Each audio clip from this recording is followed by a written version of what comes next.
Assalamualaikum warahmatullahi wabarakatuh. Bapak Ibu pensahabat semuanya, selamat berjumpa. Kali ini saya akan membahas tentang penggunaan daftar nilai P5 yang merupakan salah satu produk dari branding Axioma. Adapun bentuknya dibuat menggunakan Microsoft Excel dan bisa kita lihat tampilannya seperti berikut.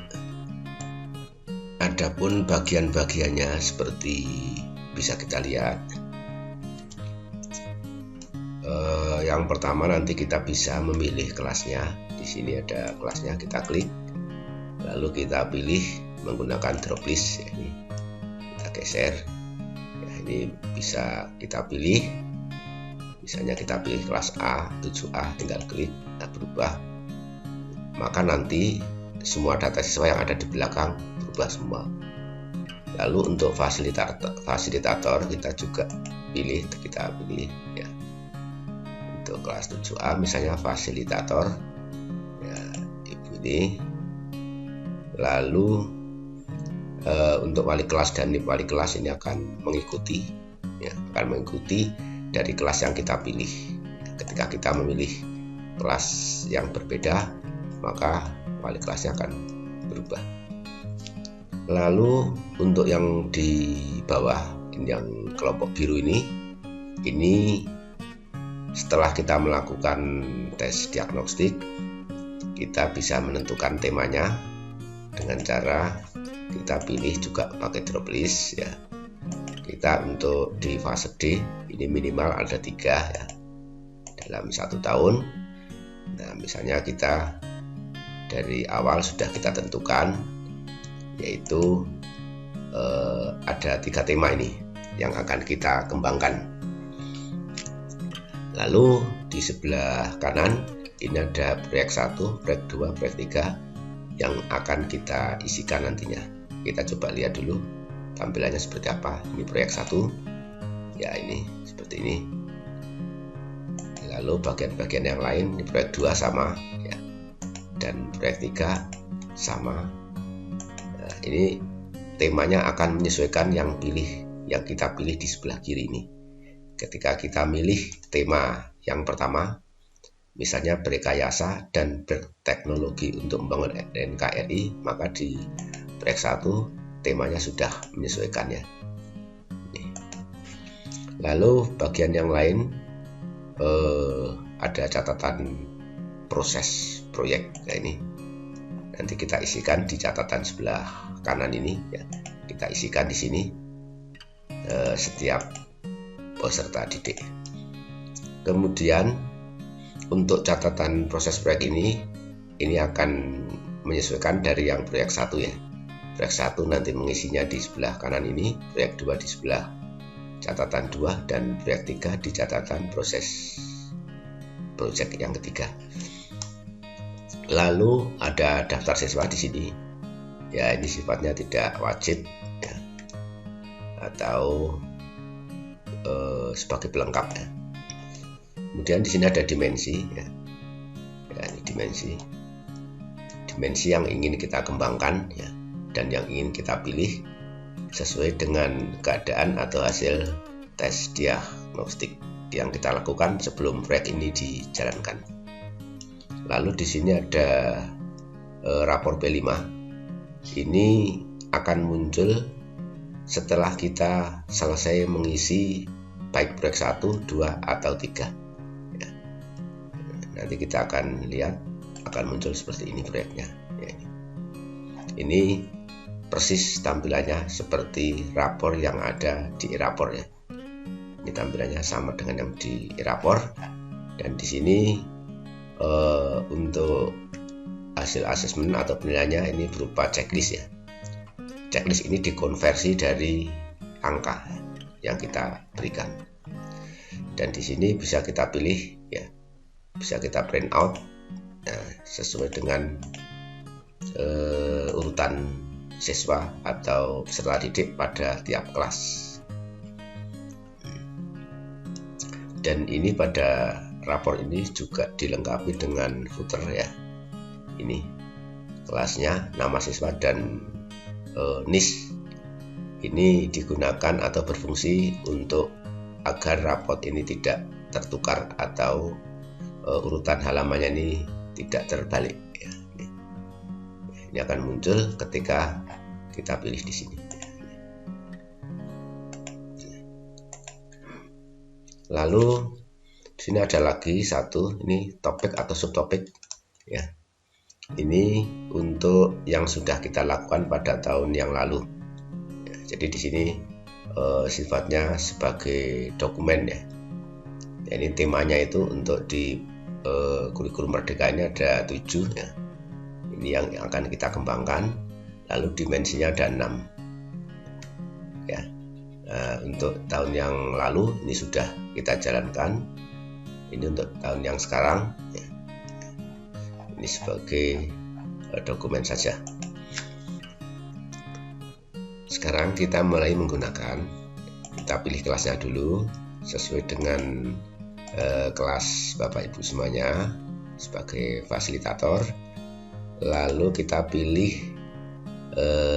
nama proyek atau temanya ya. Dalam 1 tahun kita pilih minimal 3 ya. Untuk fase D ya, kita tentukan proyek yang pertama, kita pilih proyek yang kedua, dan kita pilih proyek yang ketiga. Setelah itu, setelah kita memilih temanya, lalu kita tentukan elemennya supaya mudah dan tidak lupa. Di sini sudah saya buatkan pilihan tema dari mulai tahun kemarin sampai sekarang supaya mudah diingat. Nah, ini untuk tahun kemarin, ini tahun sekarang untuk proyek yang pertama ya.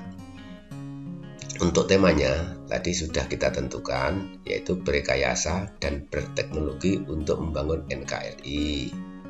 Lalu topiknya untuk kelas 7 ya, ini Sekolahku Istanaku, dan yang kelas 8 pupuk kompos untuk bumi yang lebih baik.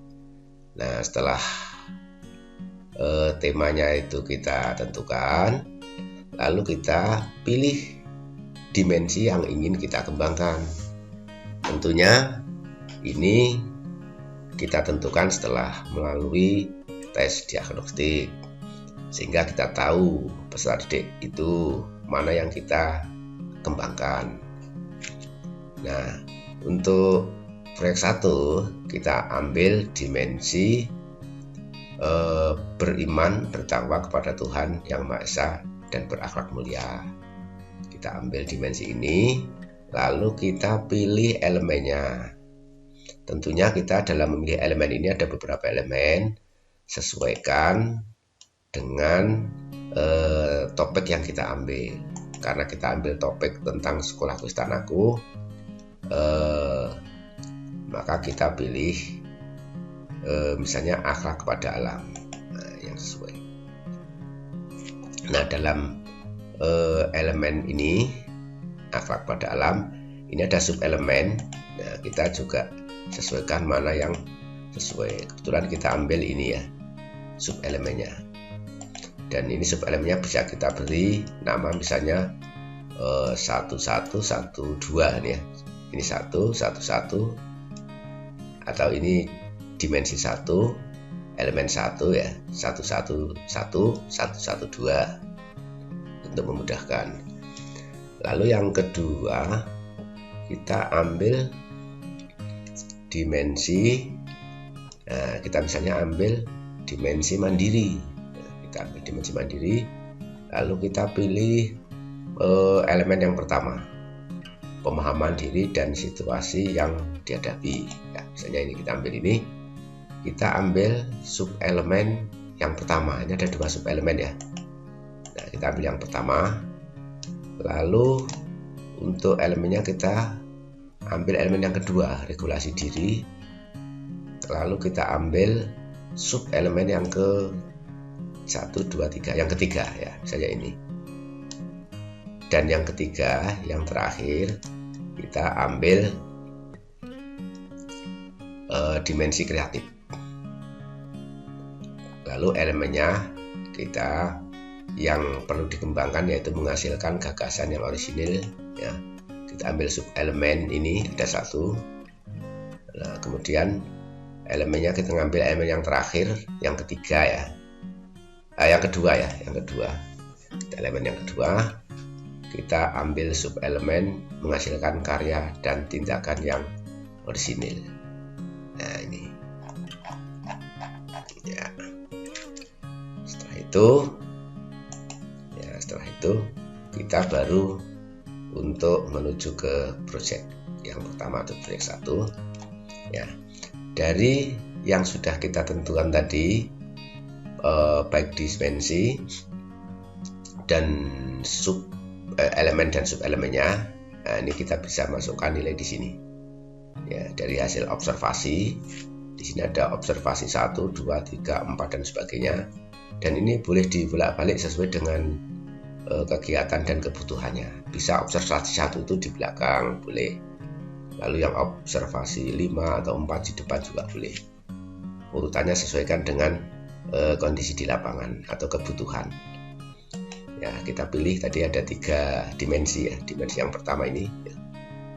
Kita dimensi yang pertama, lalu kita akan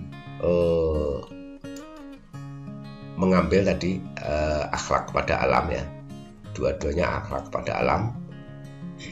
Ini kita akhlak pada alam tadi kita lihat di sini ya. Dimensi 1 kita ambil akhlak pada alam ya.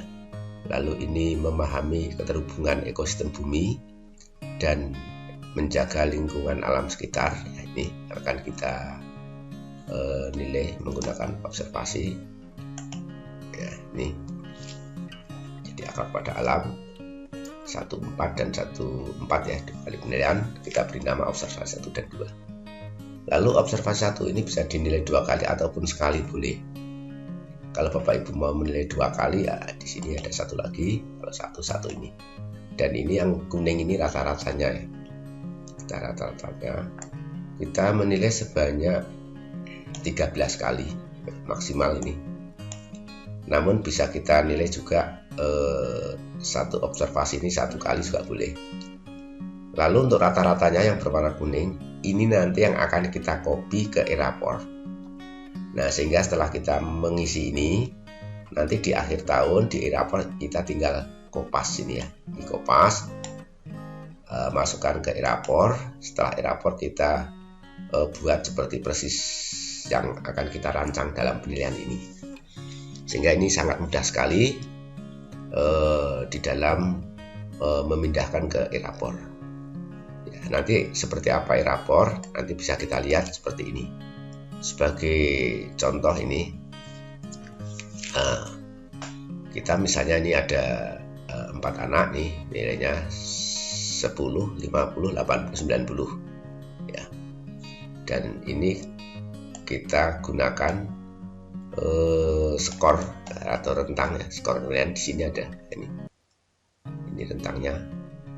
Untuk BB itu belum berkembang 0 sampai 40, mulai berkembang 41 sampai 65, dan BSH berkembang sesuai harapan 66 sampai 85, dan SB sangat berkembang 86 sampai 100. Nah, ini sebagai simulasi saja. Ini anak nomor 1 ini nilai 10 semua. Yang kedua 50, berarti 50 itu berarti dia ada MP ya. Dan yang ketiga ini nilainya 80 semua, berarti berada pada BSH berkembang sesuai harapan. Dan yang ini keempat ini 90, berarti berada di SB. Nah, maka kalau kita lihat di rapor nanti yang terbentuk seperti ini. Jadi anak nomor 1 itu ini untuk proyek 1 nilainya akan BB semua ya. Kita lihat coba. Anak nomor 1 ya. Ya, ini proyeknya ini hasilnya di rapor ini mulai berkembang ya, atau BB ya, berkembang. Nah, ini ya. Lalu anak yang nomor 2 tadi ya, lalu 1 tingkat di atasnya. Nah, ini ada nomor 2. Kita lihat ya, sedang berkembang. Dan anak yang ketiga kita lihat ya, berkembang sesuai harapan. Dan yang keempat Ini gambarannya sangat berkembang. Ini ya, ini untuk proyek atau sebagai contoh tadi ya. Nah, yang ke-5 kosong ya, belum ada nilai tadi. Nah, ini kosong.